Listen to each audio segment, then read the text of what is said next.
Les damos la bienvenida a una nueva semana para estudiar la Palabra de Dios con ayuda de este folleto que estamos estudiando, el folleto titulado La Promesa, el Pacto Eterno de Dios. Y agradecemos al pastor Dani Perla que nos acompaña para poder comentar ya en detalle algunos elementos de los cuales ya se ha puesto las bases en las lecciones anteriores. Ya vamos a conversar un momento sobre eso.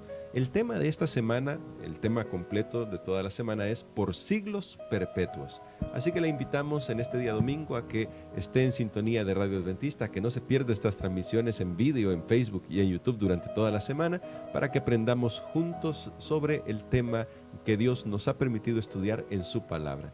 Vamos a orar para comenzar con nuestro estudio.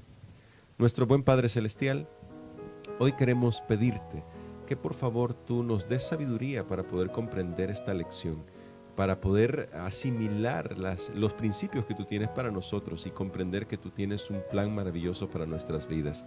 En el nombre de Jesús oramos. Amén.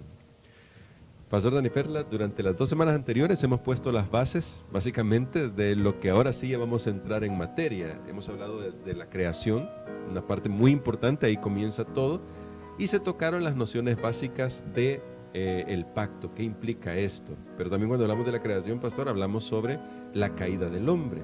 Y luego llegamos a Génesis 6, el versículo 5, que dice que el pensamiento del corazón de los hombres era solo de continuo al mal. Y yo le quiero hacer una pregunta en este día domingo, en el que vamos a hablar sobre el principio del pecado. ¿Cómo es posible que todo se degenerara tan rápido como se degeneró en el principio? Es decir, ¿cómo llegó tan rápido a hacer que el mal estuviera pululando por todo el planeta Tierra? Definitivamente esa es una pregunta bien interesante. Tal vez nosotros no conocemos todos los detalles, pero podemos ver los resultados. Y es que el mal tiene un germen que se reproduce rápidamente, que afecta todo el entorno. El mal parece que se aprovecha de lo bueno y lo distorsiona. Wow.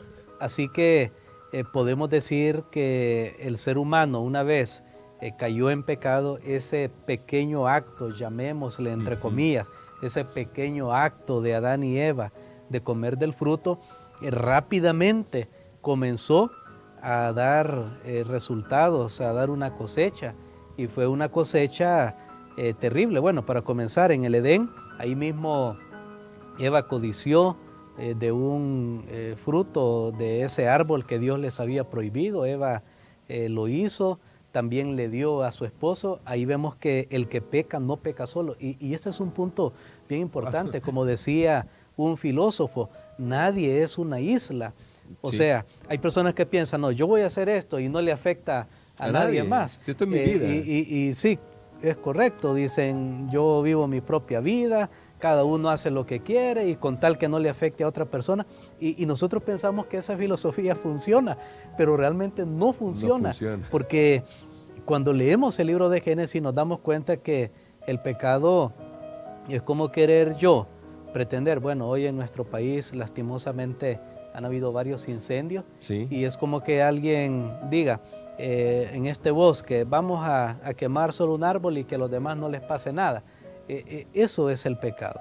Qué terrible. Bueno, imagínate, me gusta mucho esa figura.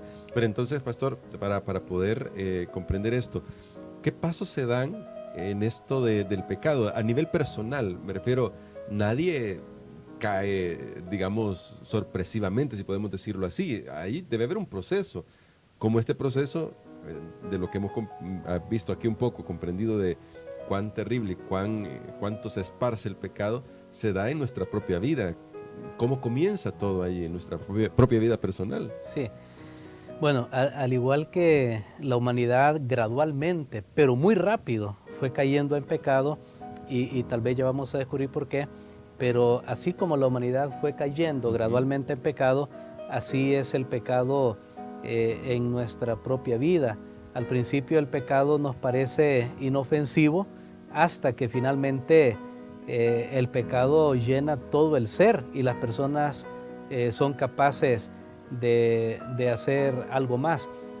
Voy a mencionar por qué dije que así como pasó en nuestro mundo, que Claro. gradual pero rápidamente, porque recordemos que Dios hizo al hombre a su imagen y semejanza. Ajá. Eso significaba la capacidad de creatividad, de invención, Sí. pero en un mundo perfecto era para lo bueno, porque Dios les dio el señorío de esta tierra para lo bueno, pero media vez el ser humano peca, entonces toda esa capacidad que Dios puso, el hombre la usa para el mal. Wow. Y sabe, Distorsionado todo. totalmente, y sabe, hermano Gerson, que nuestros primeros pobladores de este planeta Tierra, o sea, los descendientes inmediatos de Adán y Eva, no eran como nosotros.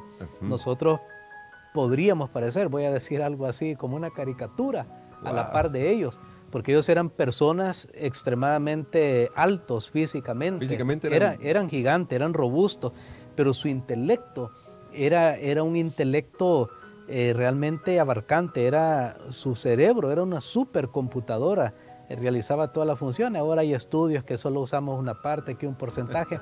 Bueno, independientemente de cuánto ese estudio sea cierto o no, pero al principio, como todavía estaba recién creado este mundo, digamos, el hombre todavía estaba casi recién salido de En las su manos del infancia. Creador, entonces ellos tenían muchas cualidades que no tenemos, porque por ejemplo, Ellen White menciona que Adán y Eva con su ojo desnudo, o sea, sin lentes, sin telescopio, sin nada, podían ver las estrellas. Wow.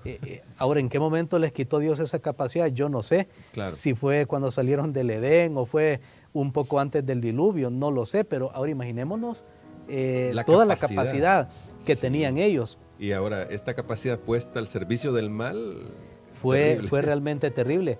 La Biblia dice, el ser humano se llenó de violencia, el ser humano hacía solo lo malo, pero no nos dice específicamente qué era lo que hacían. Sabemos por lo que vemos ahora qué es, pero no sabemos cómo es que fue tan terrible que Dios mismo no pudo soportar, y Dios dice, voy a tener que raer, dice la Biblia, o sea, voy a tener que destruir al ser humano que Él mismo había creado.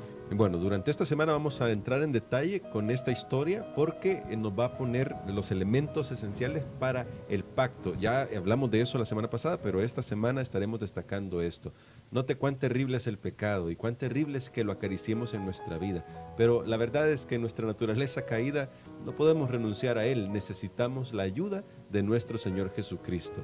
Así que durante la semana se va a hablar un poco más, pero creo que hoy, pastor, podemos pedirle a Dios fuerza para que no permitamos que el principio del pecado siga reinando en nuestra vida. Amén. Creo que tenemos que pedirle al Señor, aquí en la lección de este día, le invitamos para que tome su lección también y estudie. Hay varios versículos que muestran gradualmente el proceso de aquellos que dijeron, no, ya no solo una esposa, sino dos, y que mataron, bueno, Caín mismo que mató a su hermano. Usted puede estudiar un poco más, pero algo que iba a mencionar antes de la oración al Señor es que no se puede pecar con moderación.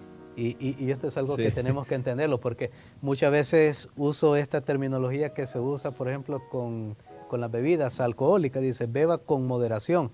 Pero estudios indican que de 10 personas que prueban una bebida alcohólica, por lo menos 4 personas van a ser alcohólicos perniciosos o adictivos, que van a destruir su vida. Entonces, la pregunta es, si yo pruebo, ¿qué sé yo si yo voy a ser de esos 4? Sí, no se puede. Y voy a estar como los otros luchando para no estar en esos 4. O sea, lo mejor es no tocarlo para nada. Así es el pecado. Hay muchas personas que piensan que pueden controlar sus impulsos, que pueden manejar las circunstancias y decir, no, yo hago esto y no le va a hacer daño a nadie, o solo con otra persona hacemos algo y solo a nosotros dos nos afecta. No, el pecado siempre va a afectar todo el entorno. Por eso lo mejor es vivir para agradar a nuestro Señor. Amén. Vamos a orar. Padre que estás en los cielos, te damos gracias, Señor, porque tú estás dirigiendo este mundo y nuestras vidas a pesar del pecado. No tenemos idea cuán destructivo fue el pecado desde sus principios, porque tú barriste esa creación prácticamente toda y la volviste a regenerar. No tenemos registros o incluso indicios de los artefactos o instrumentos que esa gran civilización antediluviana fabricó. Tú dejaste todo sepultado, pero sabemos, Señor, que el pecado es terrible, pero sabemos, Padre, que tú siempre haces una provisión. Ayúdanos para no jugar con el pecado, para no acercarnos al pecado, sino huir de él. Lo pedimos en el nombre de Jesús. Amén. Amén.